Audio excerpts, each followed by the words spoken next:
Okay, my panel members, particularly my panel chair, here are the top 4 benefits for aligning your questions, your interview questions, to a selection criteria.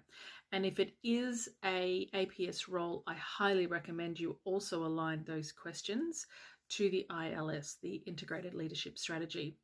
Here's why. Number 1, it ensures a consistent approach to your interviews for every candidate. Consistency is really important to make sure that you are evaluating the same way for everybody. That brings us to number 2, unconscious bias. So there is a tendency for us to rate higher if we like somebody. That's called the halo effect, and rate someone lower if they don't really come across as warm or responsive. That's called the horn effect. We really want to make sure that we limit this unconscious bias as much as possible to ensure that our decision making is informed with evidence based on what the candidate says in response to the question, in alignment to the criteria. Now, the third benefit is to look at how a alignment to selection criteria keeps you within time limitations.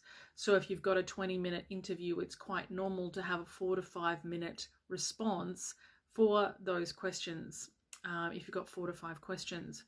But it's really important that you keep a consistent time for each candidate so that you are evaluating exactly the same way. Hear the consistency here, accountability on exactly the same way. And finally, making sure that you are consistent means that you are above reproach in the process that you've taken. That helps the delegate when they're looking at who to approve for the role, but it also helps if the candidate comes back to you for feedback, or worse, a complaint about your process. If you can prove that you have been consistent and have actively avoided bias, you've stuck to your time limitations, you're less likely to come up against problems when you have to give that feedback about the approach.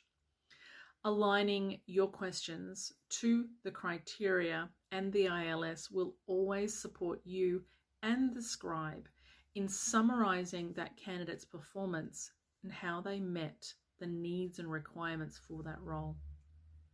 Reach out if you'd like to learn more tips and tricks about what it means to be an assessor on a panel. I'm always happy to help.